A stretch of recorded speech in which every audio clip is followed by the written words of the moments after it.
Hello and welcome to Balanced Existence. I'm back with another collective energy update and tarot reading.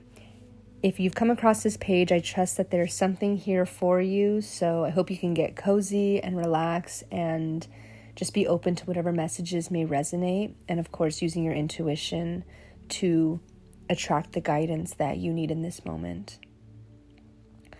Something that was coming really strongly for me as I was meditating before this, and I'm getting chills just recalling it right now, is about self-image, perspective, and the choice we have to find those slivers of light in even the darkest of moments.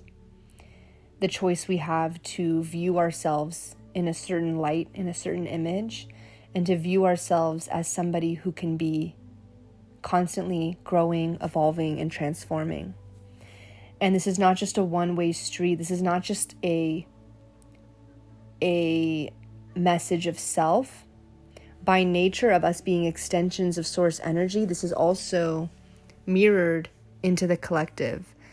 For example, I'm picking up on a message of the judgments that we make towards others.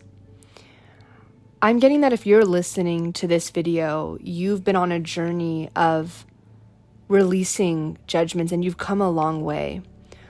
1, 5, or 10 years ago even, you were a completely different person. You may have walked through life feeling so much judgment for others as a mirror result of the judgment you had towards yourself. And so as we're stepping into this embodiment of seeing our own self-image in such a beautiful light, and I'll get into more specifics of what I mean by that, we're also contributing to the collective. And there's a ripple effect where as a collective, we are healing and bringing light to the wounds that once kept us separate. And so why this is important and why this is such a beautiful part of the Earth's ascension and of our collective spiritual evolution is that it opens us up to more love, more compassion, more abundance, and it quite literally changes the rules and the dynamics, the energetic dynamics by which we navigate on the earthly plane. So when we are more in connection and union with each other as a collective, we are able to attract in more abundance simply through this connection with one another.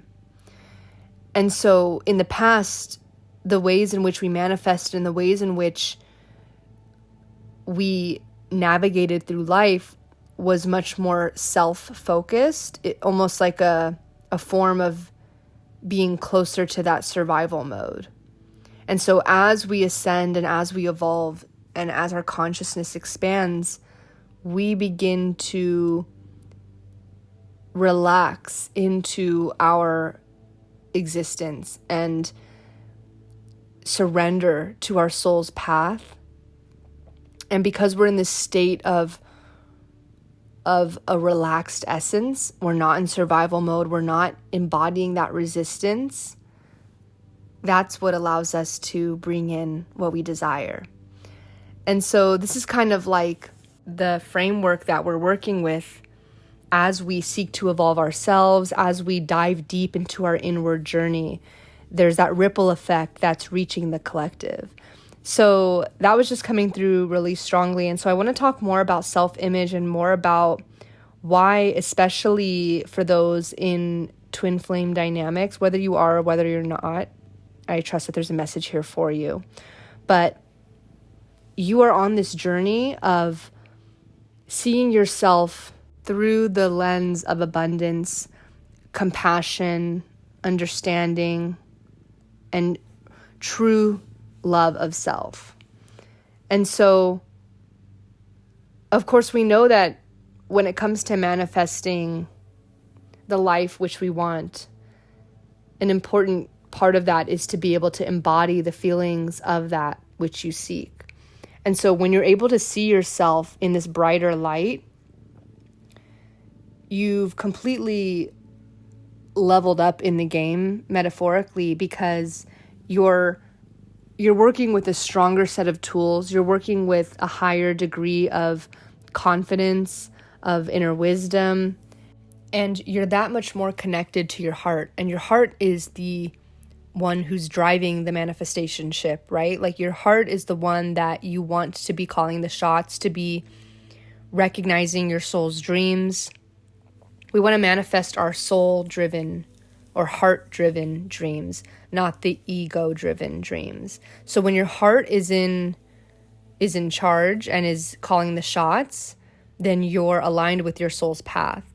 And the way to get your heart to be the leader of your life is to surrender to it, to acknowledge it, to know it. And to know it means to know yourself, know how you feel, know what is you and what is not you, right? And like, of course, there's egoic overlap into this, because when you really think about who you are as a person, of course, your ego is going to chime in, because that's just a natural part of being a human being, is your ego is going to create identifications. But ultimately, your heart is guiding you in ways that often the words cannot fully explain, but that your body can feel. And so that's why somatics and meditation is a huge part of this journey for you. If you're able to just sit and feel what your body feels like and get comfortable feeling that, and the practice of repeating this is what allows you to become a master of knowing yourself, knowing your body, knowing your feelings in your body, because all of that is pointing towards your soul and towards your heart-led drive and visions. So I want to channel with the tarot and oracle decks here. And if you are somebody who's strongly identifying with the twin flame journey, this is of course huge, because it's the process of balancing your inner divine feminine and your inner divine masculine. And we do this by getting out of the ego-driven patterns of the world that we live in and connecting more to our heart, connecting to ourself. Because when we've spent so much of our lives in an outwardly giving way of existing, a externally seeking existence, a way that wants constant external validation, a way that is people-pleasing, a way that it puts others before the self, when that becomes our default, we lose connection with ourself, with our soul. And of course, you don't want to go through life just solely concerned about self, the egoic self, because that will disconnect you from the collective. But many of us don't have that problem, especially if you're listening to this. If you come across this video, you've probably erred more on the side of overgiving and neglecting self, like overgiving to the external circumstances, to your external world, and undergiving to your inner world. And so a big part of your spiritual path is to rekindle that connection with self, and that almost mothering the inner child, getting back into the rhythm of self-compassion and self-nurturing. And maybe you feel like you've never had that rhythm, but your soul knows what this is. Your soul knows, because your soul is of the higher spiritual realm. And again, we're extensions of source energy. So we are ultimately connected with abundance at its core. We have this flowing through us, and we can tap into it at any given time. And we can become skilled practitioners of tapping into it. And so your soul knows what it feels like to be tapped into abundance and love and self-nurturing and self-compassion. So another message that's coming through is not to identify with past, like your past, I'm hearing track record, like your history of what you've experienced. Like your ego wants to latch onto that as your identity by nature. Like that's the easiest thing for your ego to do. But your soul knows that on this earthly realm, on this planet, in this human experience that you're having, you are put on this earth to learn lessons, right? To feel what challenges are, to struggle, to feel pain, to even feel suffering, with the purpose of coming out of it stronger, having grown, having evolved. Everything that you are enduring in this lifetime, even those that your ego will label as negative, is all part of your spiritual evolution. It's all in service to your spiritual evolution. It's in service to your highest timeline. And so your soul knows this. And what we want to do is, in our physical bodies, we want to feel that. We want to embody that knowing as well. And we do that by listening to our heart and by reaching that level of stillness so that we can hear those soul nudges of knowing and having faith that truly the universe is on our side. Truly our experience on this planet is in service to our highest timeline. And so this path of evolution, of spiritual evolution, is infinite. And so regardless of what you're experiencing in the blip of your human lifetime, whatever, 60 to 100 years, it's such a blip in the grand scheme of our timelines that our soul has come from. And so why on earth would your soul take on an identity based on some childhood experience or even trauma that you've endured in the last however many years of your life, when there's such a greater picture that your soul knows that wasn't a reflection of you and the light of your being.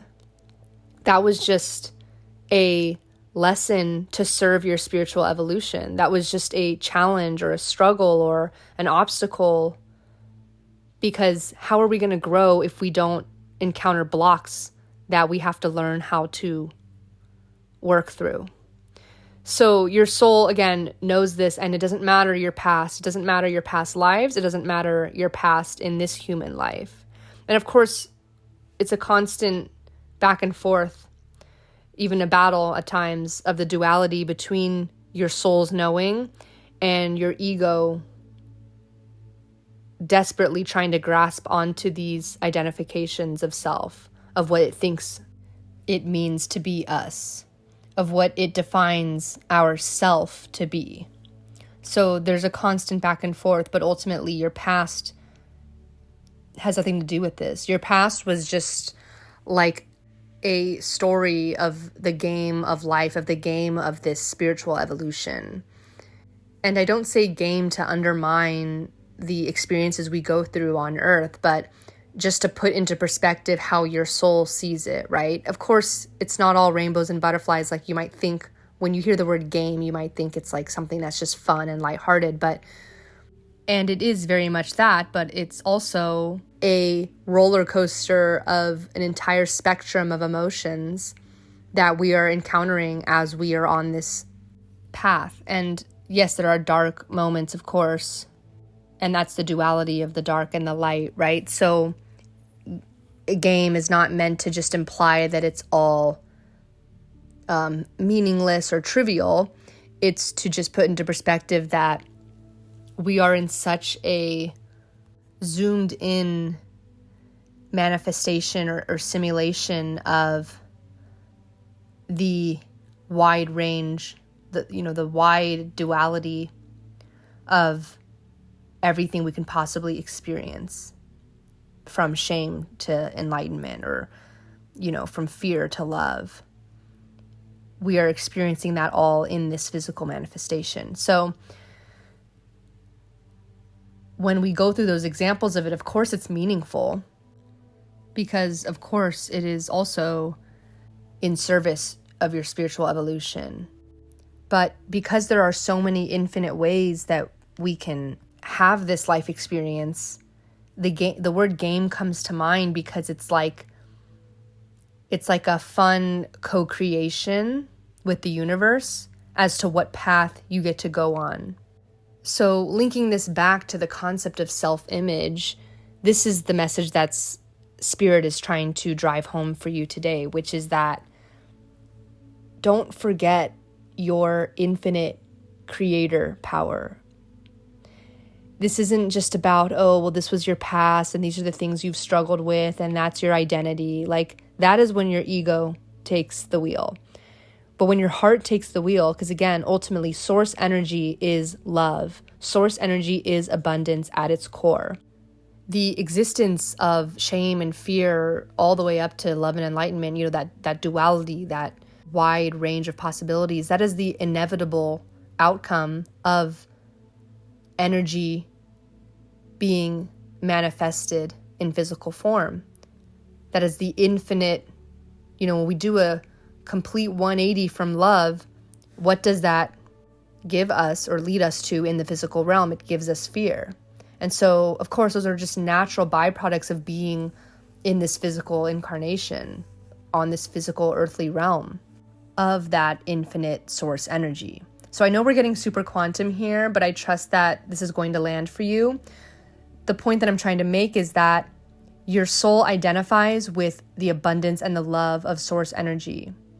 It doesn't identify with the inevitable outcome of the infinite possibilities of physical manifestation of that energy, which is where love and abundance branches off into all different kinds of emotions that we feel on this earthly realm, such as shame, fear, guilt, anger, whatever.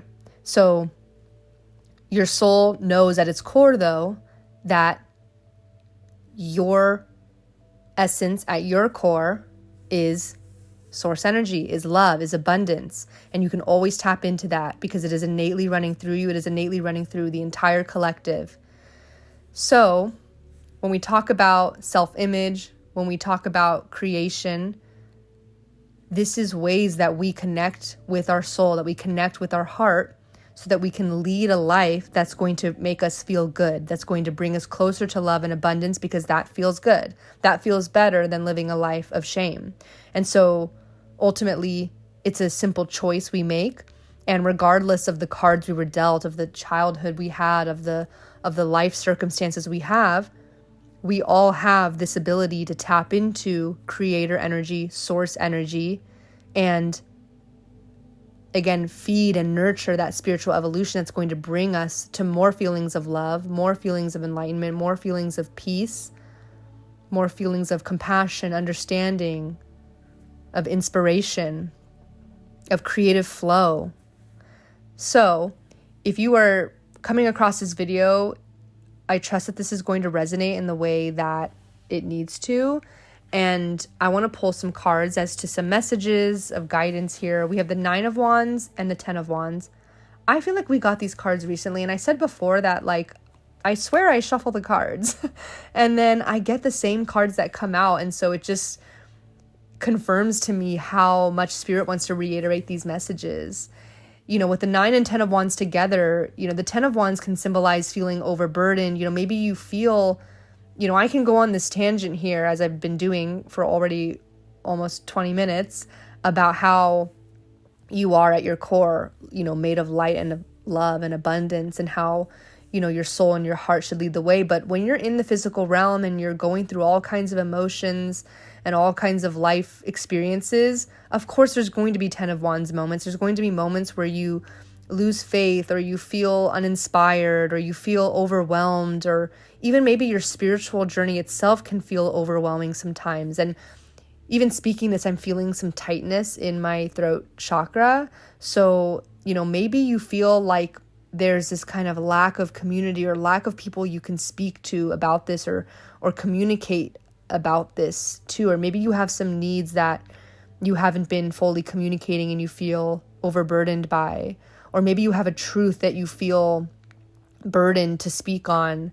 But ultimately, I'm picking up that, of course, there's going to be moments where even your spiritual journey itself can just feel so daunting and feel never ending, because it truly is. It's an infinite evolution. And so, that's why that balance of that divine masculine, divine feminine, your inner divine masculine wants to achieve, wants to take action, wants results, wants success, wants that outcome. And it's the one that is feeling that drive for your passions and feeling that sense of identity through the things that you take action on. Whereas your inner divine feminine has that nurturing self-compassion to be able to pause and slow down and reflect and recognize how far you've come and what an amazing job you're doing, and how profound your inner work is. And to really close your eyes and take a deep breath and breathe into what that feels like. Breathe into how powerful the ripple effect of your inner work is to the collective. And if your mind is running a million miles a minute, or it's foggy, or it just feels chaotic, or you're not feeling that inner stillness or inner peace of mind to allow you to really feel how powerful and how strong your ripple effect is, and how meaningful and beautiful your spiritual path and journey and inner work is, then that's where that balance needs to come in. Can you calm the mind? Can you calm that rational mind that's thinking about all of the earthly things, all of these practical things you need to take care of on a day-to-day? Can you calm that part of your mind so that you can feel what your inner divine feminine needs you to feel? That appreciation, that gratitude, that feeling that we're not in any rush. We can just appreciate the moment, and we can just feel that joy and love and gratitude for our journey. And of course, we don't want to stay there forever either. Eventually, we want the divine masculine to come back in, give us that structure, that order, that path forward, so that we can continue to take action and continue to grow. But this is that duality, this is that balance between the inner divine feminine and the inner divine masculine. So if you're feeling that 10 of Wands energy, Spirit is telling you to really allow yourself some more moments of stillness, some more moments of peace, because you do deserve this peace. And with the 9 of Wands, you are completely capable of learning the lessons you need to learn, of releasing the blockages you need to release, of processing what you need to process. And you truly are doing an amazing job. You're doing amazing inner work that is so significant and meaningful. And if you're coming across this video, Spirit needed you to know this, and not just as a form of external validation, but as a divine message that they want you to really take in and embody in your core, in your heart, in your soul. This is not a message for your mind and your ego to process while it moves on to other things that, other forms of external content or things on social media that are going to soothe the ego. This is a message for your heart, for your soul, for you to feel in your body. Can you feel that feeling of how beautiful your inner work has been? Not the thoughts of, well, I should be learning faster, or oh, I should be doing that, or oh, I haven't been journaling as much as I need to. Not those. That's what we're trying to silence. Of course, there's always ways we can do better, but we don't need those self-criticisms. What we need right now is that full body knowingness of how special our journey is and how special our inner work is. And I'm getting chills channeling into this. The shadow work that you have taken on head on is, making impacts that are going to carry on to future generations, whether it's of your lineage or just the ripple effect to the consciousness, likely both. And if you are on that twin flame journey and you're seeking some kind of guidance as to what to do, maybe you're in separation, or maybe you're recently back in union and it feels turbulent, it feels like there's fear and shame and wounds coming up, Spirit is saying you are allowing your ego to re-narrate, retell the same story. And like I said before, the message here is to calm your mind and your ego, to accomplish that peace and stillness of your mind and feel into your heart. Because when you feel that fulfillment, Whatever's happening in your external world with your twin flame, with the separation, with the union, it really kind of falls by the wayside. It's not the purpose of your life. The purpose of your life is that spiritual evolution, is having these moments, these small 10-second moments in the day where you can take a deep breath and feel with your full body, I'm getting chills again, what it means to be fulfilled and what it means to have that full confidence and faith and knowingness that your inner work is special and is significant. So I know I repeated myself a lot, but this is just a point that wanted to be driven home. So let me pull a few more cards here.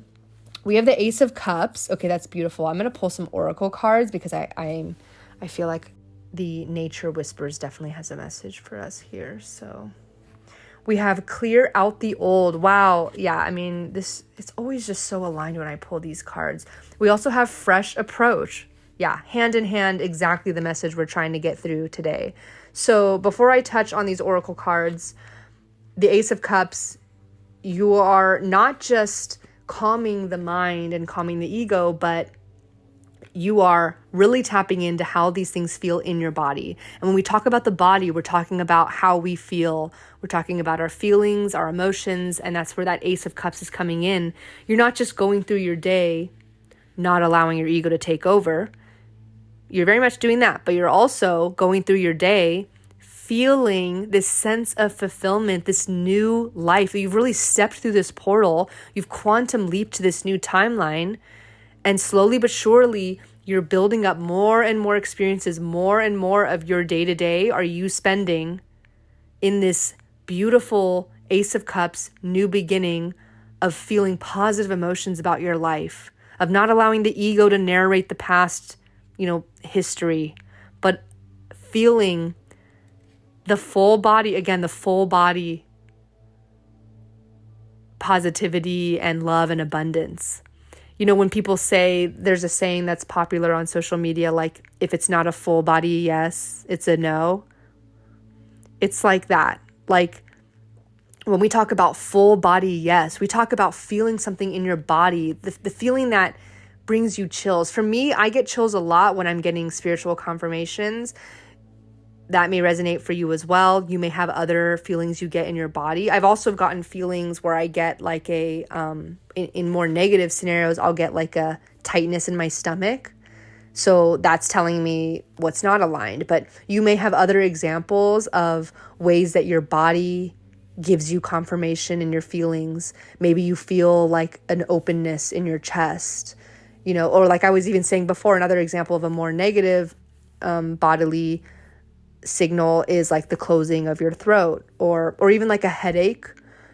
There's different ways that your body is constantly speaking to you. So can you spend more time feeling it and having those moments of stillness, taking that quality time just like you would do with your child or your partner or even your pets, all of these beings that can feel love and tap into that abundance through this quality time, through this nurturing, through the care and the love that we put into our time with these beings. Same thing with your body. So how can you spend more time getting to know your body so that you have that awareness in those moments when it's sending you those signals? Because those signals are going to also guide you towards the decisions that you need to make in this physical realm to bring you into alignment, to magnetize you to the choices and decisions and actions you need to make to get you to feel more of those good feelings, right? So with this Ace of Cups embodiment, we're really just navigating through life in this new way, in a wiser way, in a way that's more in touch with our body, in a way that is becoming so well versed in the somatics of our body's energy.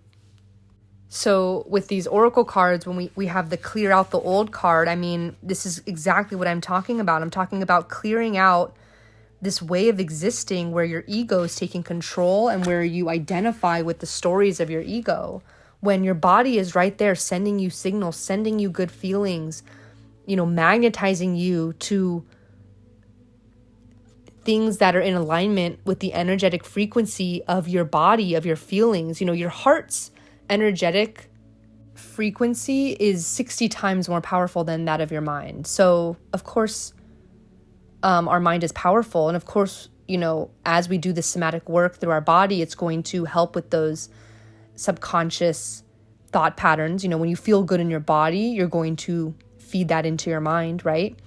But ultimately, if you just take a ego-led and mind-driven approach, you're not going to have those results as if you really take that time to know your body, because your body is your feelings, and these are all coming from your heart, your soul.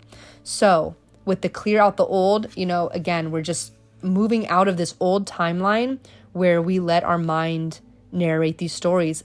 We can write them on a piece of paper and burn it, right? Like you can literally do that as a ritual, but we are really letting this go. It's down the drain. It's gone. It's leaving. It's, the wind is coming through and blowing it away. It's not here anymore. And I'm using these like elemental examples because it's such a powerful and spiritual cleansing that's going on here. So I'm going to read this card here. So this is angel number 5, clear out the old. Whatever you are experiencing now is a creation that you have brought into existence from past thoughts and feelings. While in this moment it may have you caught up, you can let go and begin to dream of a new reality.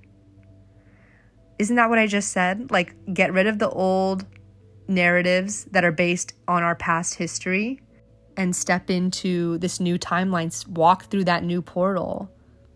It also says, let go of the aspects of this creation that no longer serve you or have a purpose. Again, what I just said, burn it, let the wind take it away, let the river take it away. Release what has gone wrong in the past. Release also any material possessions that do not serve the new dream you now want to create. So I'm getting a message from Spirit that you may be doing some decluttering. If you are a woman who has a menstrual cycle and you are interested or already practicing cycle syncing, I highly recommend it, and to commit to your next follicular phase as a time to really start taking that action and organizing. Also for you, you may feel like in the PMS phase, depending on, if you're feeling tensions or, more negative emotions in that phase, this may not be the time to do it, but it's different per person. You just have to know and listen to your body. But on the PMS phase, that's also a time to kind of be wrapping up old things. So that could also be a time to do like a small decluttering project. Alternatively, you may also find that during your period, if you're not in a complete rest state or if you have like small bursts of energy, you may find that through your reflections of the period cycle, you may find that you're more clearly able to understand and recognize what is meant to stay and what is meant to leave. A lot of powerful reflections and recognitions and breakthroughs come in the period phase, in the menstrual phase. So that could also be a time where you get really clear. You don't necessarily have to take action, but you could if you have like that energy to do so. But that could be a really clear time to know what's gonna come with you and what needs to be left behind. Okay, the last sentence of this card is, know that where you are now, you can create anew and begin again. So I'm just going to read this other oracle card. It's like a beautiful message. I hope that this resonates with you. Let me know in the comments. I know that I'm just starting off on this channel and we're building this community. If you've listened to this far, I'm so grateful for you. I would love to hear from you in the comments, even if it's just an emoji, to know that you've made it this far and that this message is resonating with you. The last oracle card is number 21. So, of course, numerology, we're looking at a number 3. Fresh approach. Time to step out of the box and an old way of doing things. You are being challenged to try something new. Look at how to create magic in your world. Create with the intention of filling your life with joy and happiness. Achieve your desires while experimenting with new activities. You always have options. Don't feel limited. Even when you aren't in motion, you are making a choice. You are being prodded to make a decision now. Don't worry about not making the right one. Every mistake brings us lessons and opportunities. The amount you can learn is immeasurable. Base your choice on love and the best option for you. Know that failing, in quotes, is not part of any of your choices. So what will you choose? That is a beautiful message. I'm so excited for you, for us, for the collective. And I want to pull one more oracle from the Tree Keeper's Oracle, just because I feel like we're getting a lot of just like elemental messages here. I've got Keeper of Shift, and that's number 10. So wow, that's so powerful because it's that 10, it's the end of a cycle, but of course also in numerology it's a 1. So, as we step out of an old timeline, we step into a new timeline. And I already feel like the Keeper of Shift is just so on point with these messages that are coming through. The message says, tree keepers knew that nature shakes it up. Storms clean, winds resuscitate, but they also knew you can be your own storm. Monotony, boredom, inertia, these are anathema to your experience. Do something different, take a different route, think a different thought, listen to a new station on your digital mix or in your own head. Shake up the energy, be your own storm. Your butterfly effect can be dazzling. Wow, what a transformational card. So again, when we talk about, the stream, the river, the wind, the fire, carrying these old things on, just remembering the reminder from Spirit is that you are that storm. You have that power. You don't need to wait for it to be windy. You don't need to wait to have a fire, to burn the old ways of doing things metaphorically. You are that storm, and you have that in you. In any given moment, you can make that intentional decision. Oh, this thought that my ego constantly narrates to me, this thought pattern, this subconscious belief, this doesn't serve me. So I release it, and let's replace it with the opposite thought, which is one of love and abundance. And just like that, you've stepped through another portal. You've jumped to a higher timeline, and you're now taking that fresh approach. You've cleared out the old, and you have that strong Ace of Cups, new energy, new feelings, new emotions that you can navigate forward and, accomplish the next levels of your spiritual evolution and of your beautiful path of inner work. So I hope that this reading resonated. I'm so grateful for your existence here. Thank you for being here. Thank you for listening. And I will see you on the next one. Bye.